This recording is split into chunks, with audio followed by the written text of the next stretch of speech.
To the lady that touched my sandwich with her dirty hands. They call me childish. They call me the Holy Ghost, Son of the Most, Father, they don't know me. Hi guys, and welcome back to my channel. So with everything that's going on in the world, in the whole wide world, literally, this story is obviously driven by the Rona, or Roro, or Corey is another nickname that I've heard. Coronavirus, COVID-19. Girl, you have me on high alert, and I'm not playing games with people. The lady at the cafe in Tambo International Airport is also not here for me and probably has a perpetual grudge against me because of you. Into the story time. Last week, I had to go to South Africa to fix some paperwork and to buy some stuff. If you're Zimbabwean, you know, like going to SA is a survival mechanism. Had to go to South Africa. On my way back, I'm in the airport. Of course, and those underground terminals where Zim flights come from. I don't know if they're trying to pretend like we don't exist or that's just where low budget countries get their flights. But I'm in that underground terminal. And there's this cafe shop that's there. And I usually go there so that I can get my toasted sandwiches because I'm not really here for in-flight meals. And I was taking Air Zim. Air Zim doesn't even have in-flight meals. All they give you is a packet of chompkins. Let me get myself a chicken mayo sandwich. Get to the counter. The lady behind the counter is talking to her friend who's on this side of me. And they're talking and talking and talking. So I'm like, okay, you know. So I'm waiting. And then finally she looks up and she's like, hi, can I help you? And I'm like, why, yes, ma'am, you can. Please, may I have a toasted chicken mayo sandwich? She's like, cool. I go into my bags and now I'm looking for the money because you can't just dine and dash at an airport. They will find you, like it's too risky. So I'm looking for my money so that I can pay for the sandwich.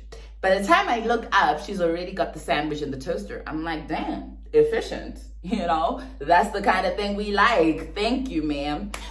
She's already got the toaster in this. She's already got the toast.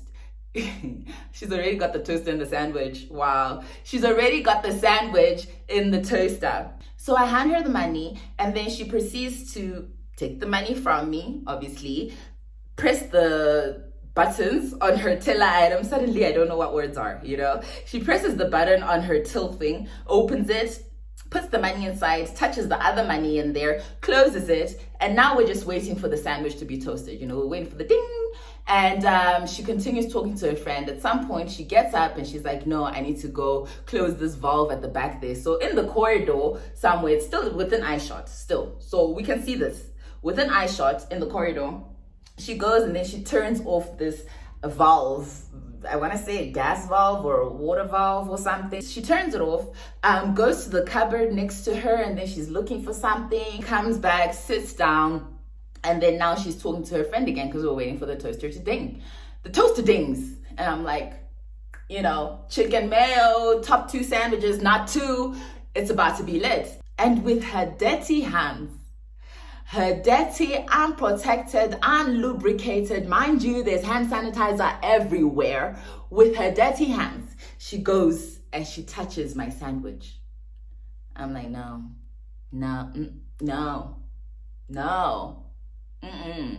Should I complain or shouldn't? Because I hate complaining, guys, but I always have to complain about stuff because I hate paying for subpar things. Like, this is my entire money and I'm giving it to you. I will not accept something that I do not like. YOLO, there's corona, let's complain.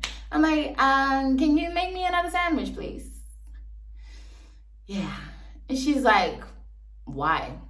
So I have to retrace her steps back to her. I'm like, because I gave you my money, you don't know where it's been. You put it into your thing, into your till thing, and touched other money. I don't know where that's been. You went and you did the valve and you did the cupboard, and then you came with your bare hands and touched my sandwich. I will not eat that, and I would prefer another sandwich. And if you can, please wash your hands. She's like, oh, okay. She's very visibly angry at this point, very visibly angry. I'm trembling on the inside, but on the outside, I stand my ground. She looks at her friend looks at her, and it's like, you know, I don't know, this woman is crazy, obviously. So she goes and she washes her hands, and then now she dries her hands with that dirty washcloth. Everyone has this washcloth. I feel like at least all Black households have this washcloth, which is like that little checkered one that you use to wipe all the surfaces, etc. So she goes and she takes that to dry her hands. Then she goes wanting to touch the next sandwich. I'm like, no, ma'am, like, I don't think we're understanding each other. If anyone knows about that washcloth, you know that it harbors all the germs and all the dirt from all the surfaces in life, okay? And you're using that to wipe your hands, then touch my sandwich. I'm like, no. And she's like, what? So you don't want me to dry my hands? And I'm like, no, don't you guys have like paper towels or something? She's like, no, we don't. So what do you want to do? Listen, at this point, I felt like I was being posed with an existential question. What do you want to do? If there's 3 things that Corona has taught me. 1, don't care about what people think. When I'm busy doing my cleaning routine, my hand sanitizer routine, when I'm wiping the trolley and things, people will be laughing. People will be thinking, oh, Corona got people acting crazy. I don't know if it's a Black thing, because I don't actually see it in the white communities. But with Black people, for some reason, we make each other feel bad when we see other people taking precautions as if we're not watching the same news, right? So I'm like, I don't care what people think. I don't care if this bruises your ego. I will not take that sandwich. The second thing is, Corona hits different in third world countries. I was on my way to Zim, okay? I know my country, 1, probably has a lot more confirmed cases than it's saying, and 2, doesn't have the capability to deal with this virus or the plugs. Okay, so I am not here to take any chances. And until you guys open your borders so I can come to you for the medical resources, I don't want to catch the disease. The third thing that I've learned is don't trust anyone. Don't be thinking, oh, just because she works in the food industry, that means she knows about personal hygiene and washing hands before touching people's sandwiches. No, you can't trust anyone but yourself and the things you see with your own 2 eyes. So in knowing these 3 things, in my mind, in my heart, in my health, when she's standing there like this, so what do you want to do? I'm like, you know what? I'll take my money back. Thank you. I'll take my entire 40 Rand back and walk away with confidence. And I did. Now, I will say, her and her friends started snickering as soon as I walked away. They were obviously annoyed, but I did not care because this is a personal disease.